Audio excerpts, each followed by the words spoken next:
Sziasztok! Üdvözlök mindenkit a mai Money Vlog epizódunkban. Én Ádám vagyok, és ebben a részben azt fogom nektek megmutatni, hogy a Solvo Budget applikációm hogyan lehet a segítségetekre akkor, ha szeretnétek picit jobban képbe kerülni azzal kapcsolatban, hogy mire, mikor és mennyit költötök, hogy ezek után mennyi pénznek kellene megmaradnia a hónap végén a zsebetekben, és hogy ezek mentén akár egyénileg, akár családilag hogyan is néz ki pontosan a költségvetésetek.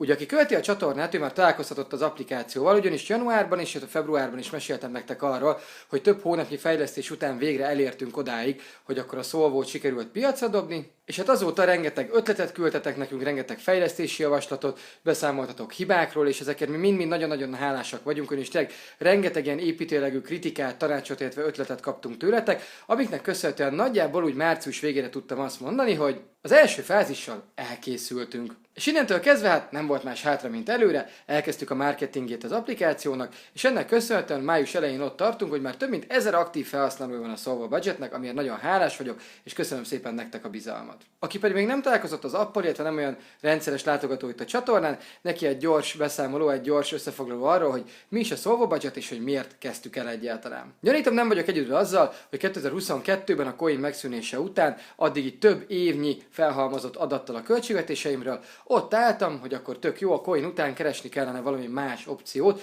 ami ugyanolyan színeszagos, egyszerűen kezelhető, átlátható, magyar nyelvű és díjmentes. Azonban hát több ezred magammal abban a szerencsétlen helyzetben találtuk magunkat, hogy ilyen applikációt akkor a piacon nem igazán találtunk. Én is kinkeserves vérverejtékek mellett rávettem magamat, hogy újra Excel táblába kezdjem el vezetni a költségvetéseimet, azonban rá kellett jönnöm arra, hogy bármennyire funkcionális és jól használható az Excel, mégis sokkal inkább nyűgnek éltem meg az egész költségvetésnek a vezetését, és pláne időközben még az a helyzet is kialakult, hogy családi költségvetésre váltottunk, és rá kellett volna vennem a feleségemet arra, hogy ő is minden este szépen a kis Excel táblájába pötyögje be az adott napi bevételeit és kiadásait, és hát szerintem sejtitek, hogy mennyi validitása volt ennek a projektnek, hogy két ember nálunk a családban két külön Excel táblával vezetgessen mindent, amit este leülnek, és akkor majd összemörgyölnek egy közös költségvetésbe. És hát innen jött az ötlet, hogy hát akkor ha nincs ilyen lehetőség jelenleg a piacon, akkor csináljuk meg mi. Ennek eredményeképpen 2026. januárjában lettünk kész a Solvo Budget fejlesztésével, amit 2026. március végén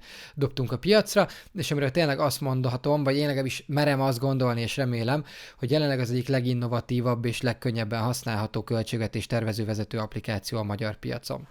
Nem találtuk fel a spanyol viaszt, nem tettünk bele semmilyen olyan feature-t, ami már máshol valahol ne lenne elérhető egy másik applikációban, azonban úgy gondolom, hogy ezekből az appokból merítve mindenhonnan elhoztuk a jó tulajdonságokat, amik úgy gondoljuk, hogy erős feature-ök, és amiket érdemes ebbe az appba belerakni, és megpróbáltuk kiküszöbölni azokat a dolgokat, amiket máshol hibának láttunk. Na de hogy lássuk, hogy ez mit eredményezett, ahhoz akkor most menjünk végig a regisztráció folyamatán, és nézzük meg, hogy mit is adhat nektek a Solvo Budget. Az appot egyszerűen és gyorsan le tudjátok tölteni mind az App Store-ból, mind pedig a Google Play áruházból, és hogyha megvan, és már rajta van a telefonotokon, és megnyitjátok, akkor egyből egy bejelentkezési oldalt fogtok látni. A letöltés után az app első megnyitásakor egy ilyen üdvözlő oldallal találkozhattok, ahol végig tudtok menni a kezdeti lépéseken. Láttok egy rövid tutoriált, egy ilyen kis onboardingot, ahol nagyjából az appnak az erősségeit próbáltuk kihangsúlyozni, és láthatjátok azt, hogy az alapköltségvetés tervezésen és vezetésen kívül mik még azok a feature-ök, amiket pluszba beletettünk extrákként. Hogy ezeket nagyjából átnéztétek, és azt gondoljátok, hogy ez szimpatikus, akkor következő lépésként vagy be tudtok jelentkezni, ugye láthatjátok, hogy erre akár Google fiókkal, Facebook accounttal, vagy esetemben itt egy iPhone-os eszközön akár Apple ID-val is meg tudjátok tenni, vagy pedig létrehozhatok egy teljesen külön felhasználói fiókot.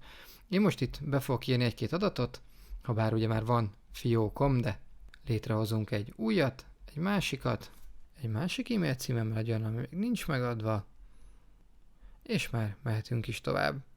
Jó, láthatjátok, hogy ilyenkor az első alkalommal még pár adatot hiányol a profilunkból, ez pár további személyes adat, amit kérünk, hogy adjatok meg, semmi szenzitívre ne gondoljatok, illetve nagyon fontos, hogy ha elolvastátok a GDPR útmutatónkat, illetve az adatkezelési szabályzatunkat, akkor láthatjátok, hogy ezek az adatok semmilyen harmadik, másik fél irányába nem kerülnek továbbításra.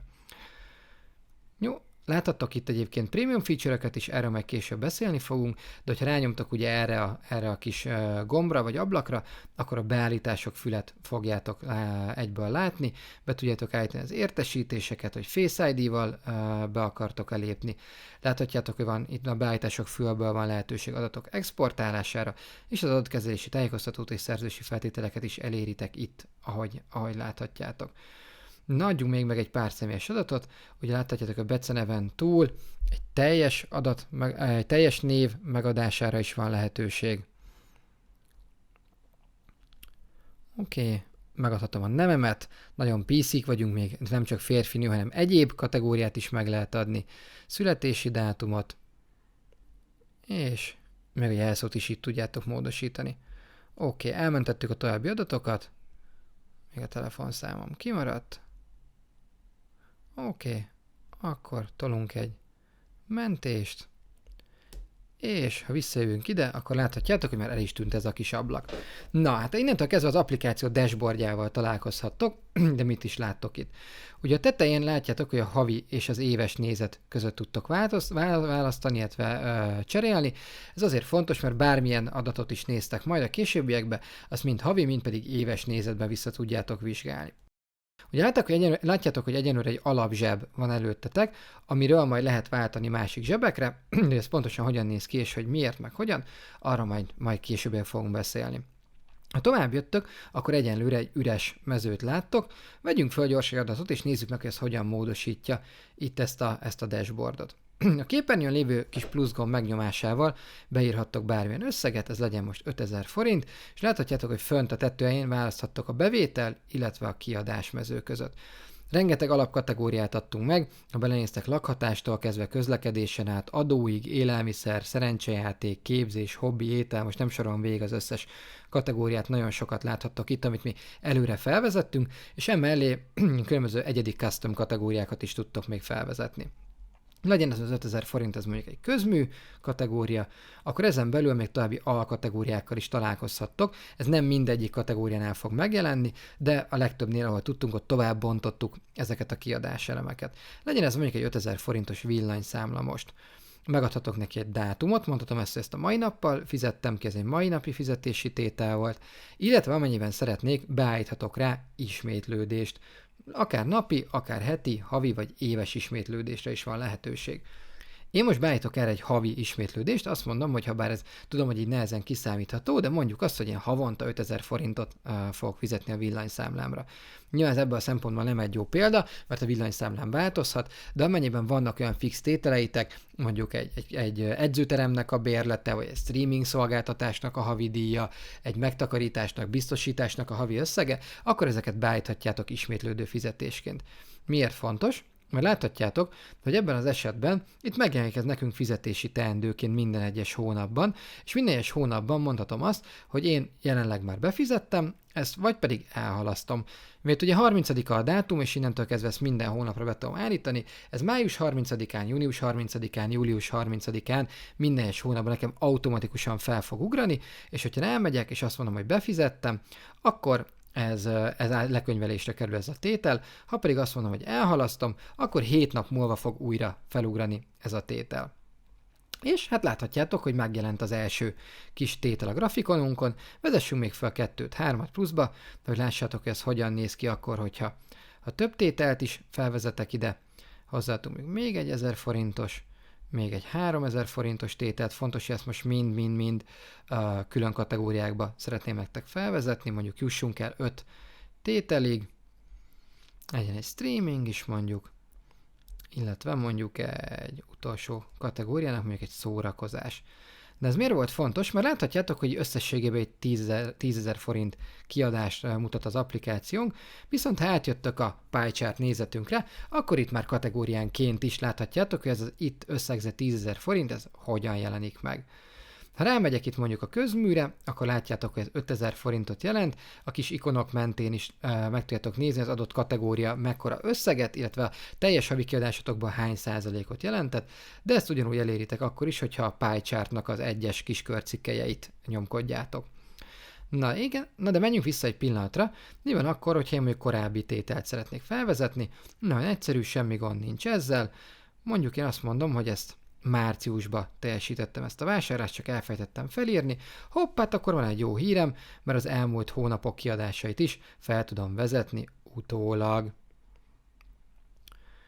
És ráadásul ugye vissza is tudok lépkedni, tehát láthatjátok, hogy ha itt lépkedek a hónap léptetőn, itt a kis fehér négyzetnek a tetején, akkor vissza tudok menni az előző hónapokba, és akár több hónapot is vissza tudok nézni. Ugye most itt jelen esetben a nullás hónapok lesznek, mert az előző hónapokra nem vezettem fel korábban tranzakciókat. Na de, mi van akkor, hogyha én bevételt is vezetek fel mellé? Azt mondom mondjuk, hogy volt 20 000 forint bevételem, mondjuk munkabér az jó is lesz, de látjátok, itt is nagyon sok mindent felvezettünk. Kafetéria, vállalkozójövedelem, bónusz, ingatlanbérbeadás, különböző anyasági támogatások, szóval viszonylag sok bevételtípust láthattok. Én azt mondom, hogy nekem ez ugye egy fix ismétlődő havi bevételem, akkor természetesen erre is beállíthatom ezt az ismétlődést.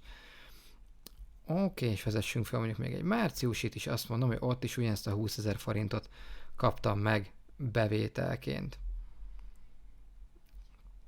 Oké. Ugye láthatjátok, hogy itt válthatunk a kiadásmezőről a bevételfőre, akkor itt hoppá, rossz helyre vezettem föl, ezt mindjárt korrigáljuk. A bevételfőre, illetve cashflow módban is meg tudjátok nézni adott hónapokra, hogy a bevételetek és a kiadásatok hogyan arányult egymáshoz, és hogy nehogy Isten meghaladta az adott hónapban a bevételetek, a kiadásatok a bevételeteket. A pie chart és a pie chart és a bar chart mellett itt is van lehetőség még egy ilyen havi aktivitásra, ahol láthatjátok tételesen, hogy mik voltak ezek a kiadás és bevételtételek, illetve még ennél is részletesebb havi nézetet is el tudtok érni, ahol egyesével minden egyes tételt láttok felsorolva. Itt ebben a részben beépítettünk egy keresőmezőt, tehát ha én azt mondom, hogy mondjuk csak a streamingre szeretnék rászűrni, akkor látjátok az elmúlt összes eddigi időből, amióta az applikációt használjátok, tehát ha egy évre, ha két évre visszamenően minden adott hónapban az adott kategóriára költött összegeteket, láthatjátok, ez összességében hány tételből adódott össze, mennyi pénz volt, és az adott havi kiadásatokból ez mekkora részt emésztett fel. Na hát ugye az előbbit elrontottam a munkabérrel kapcsolatos felvezetéseket, hogyan tudjuk kijavítani. Ez elsőre kicsit egy talán nehézkes lehet, hogy hogyan tudunk módosítani, illetve törölni, ugyanis ha nyomkodom magát a kategóriát, akkor nem történik semmi, csak hirtelen azt fogja csinálni, hogy csak annak a kategóriának a tételeit mutatja, amire rányomtam. Na de hogyan tudok javítani, illetve törölni? Ez nem nyomkodnom kell, hanem el kell húznom balra az adott kategóriát, az adott tételt, és látjátok, hogy egyből megjelenik egy törlés gomb is, illetve egy szerkesztés gomb is. Én miért szeretnék javítani? Ugye a dátumot át szeretném írni, és azt mondtam, hogy ezt a pénzt én nem áprilisban, hanem márciusban kaptam, így ezt ki is javítom, elmentem, és láthatjátok, hogy már, ha visszalapozok áprilisra, itt is lesz a javított tételem, illetve ha visszajövök ide a bárcsártos nézetbe, akkor már nem az április 40 000-et látjátok, hanem a március 20-20 000-et, és a cashflow nézetünkben is már megváltozott egyből a felállás.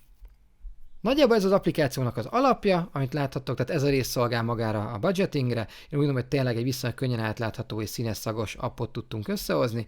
A bar charttal, a pie charttal, a részletes nézettel, a hónapoknak az összehasonlítási lehetőségével, cashflow-val, fizetési teendők beállításával. Én azt gondolom, hogy akinek szüksége van arra, hogy alap budgeting appot szeretne üzemeltetni, vagy pontosabban használni, és ezáltal jobban képbe akar kerülni azzal, hogy mik voltak a kiadás és bevételtételei, annak ez eszem egy jó eszköz lehet. Egyébként itt is látjátok a képernyőn is itt vannak a legutóbbi tranzakciók, természetesen javítás, törlés, mezőket, lehetőségeket, azokat itt is eléritek.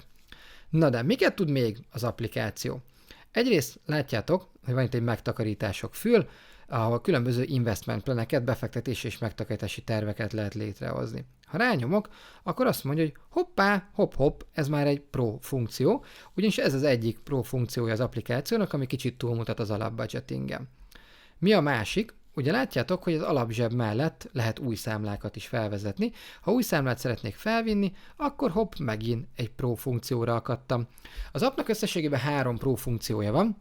Az egyik az, hogy a forintos számlákon túl az egyéb zsebeknél létre tudtok hozni különböző devizaszámlákat, jelenleg egyébként svájci frankos, eurós, illetve amerikai USA dolláros számlákat tudtok még felvezetni, és így egyébként nem csak egy, hanem akár 3, 4, 5, 6 bárhány zsebetek lehet, simán megfér egymás mellett egy forintos, egy eurós, egy svájci frankos, vagy akár még mellé 2-3 külön dolláros számla is. Onnantól kezdve, hogy Pro csomagban vagytok, nincsen limitálva az, hogy hány számlát és hány zsebet vezettek fel.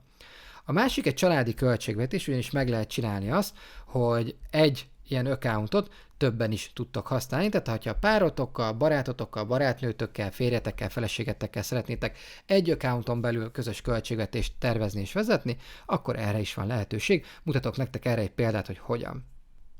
Most átléptem egy másik accountba, a test accountunkba, eddig szánt szándékkal nem ebben mutogattam nektek a dolgokat, mert szerettem, hogyha nulláról tényleg a regisztráción keresztül láttok egy üres applikációt, ebbe a test accountba pedig már nagyon sok hónapon keresztül különböző tesztelési folyamatok mentek végbe, aminek nyilván az egyik előnye, hogy láthatjátok, hogy sokkal-sokkal transzparensebb, amikor már sok hónapnyi adat van benne az applikációban, itt már azért sokkal színesebben, szagosabban mutatnak az adatok. Illetve láthatjátok ezt, amiről az előbb beszéltem, hogy abban az esetben, hogyha több zsebetek van, akkor akár különböző számlákat is korlátlan mennyiségű létre tudtok hozni. Láttok devizaszámlát, céges számlát, egy alapzsebet, amit esetben nem használtunk a tesztelésnél, illetve ezt a közös számlát, ahol láthatjátok, hogy például nálam és a feleségemnél, hogy két eszközről is hogyan lehet ezt a közös számlát üzemeltetni. Ez fontos, hogy amikor fel szeretnénk venni egy új tételt, akkor itt mindig a jó számlán kell, hogy álljunk, mert abban az esetben fogunk a jó számlához adatokat felvezetni. Amennyiben összekötve használjátok az applikációt, akkor nagyon fontos, hogy neketek is, meg a páratoknak is lesz az alapzseb, tehát ha ti olyan kapcsolati státuszban vagytok, hogy a költségeiteknek egy része közös, egy része pedig még külön van, akkor az alapzsebnél azokat a kiadásokat tudjátok magatoknak vezetni, ami csak rátok vonatkozik, míg a közös zsebbe pedig bele tudjátok írni ezeket a közös kiadásokat és bevételeket. Másrészt, hogy említettem nektek ezt a megtakarítások fület, itt is mutatok nektek egy példát, hogyha megnyitjátok, akkor nagyon-nagyon sokféle befektetési, megtakarítási konstrukcióból tudtok választani. A lakástakarékon át, a Unitlink életbiztosításon keresztül, start értékpapírszámla, webkincstári számla, értékpapírszámla, lekötött betét, TBS, tehát nagyon-nagyon sok mindent felvezettünk. Most mondjuk azt, hogy ez mondjuk egy sima standard befektetési számla lesz. Azt mondom, hogy ez mondjuk a lakásalapomnak a számlája, amire jelenleg kezdésnek 1 millió forintot szeretnék betenni, és el szeretnék érni egy 10 millió forintos célösszeget, mondjuk 2030 áprilisára, tehát 4 év alatt szeretném összetenni ezt a 10 millió forintot. Adhatok hozzá rendszeres megtakarítást, tehát mondhatom azt, hogy akkor én erre minden hónapban szeretnék mondjuk 100 000 forintot emelni, és az első alkalom az most 4. hó 30 lesz, és havi gyakorisággal teszem ezt meg. Létrehozom ezt az új megtakarítási fület, és láthatjátok, hogy egyből ez meg is jelent egy ilyen kis kördiagrammal, ami mutatja azt, hogy jelenleg hány százalékban teljesült ez a terv, és hogy mik a részletek, hogy 10 millió forintot szeretnék elérni, rendszeres havi 100 000 forint befektetéssel.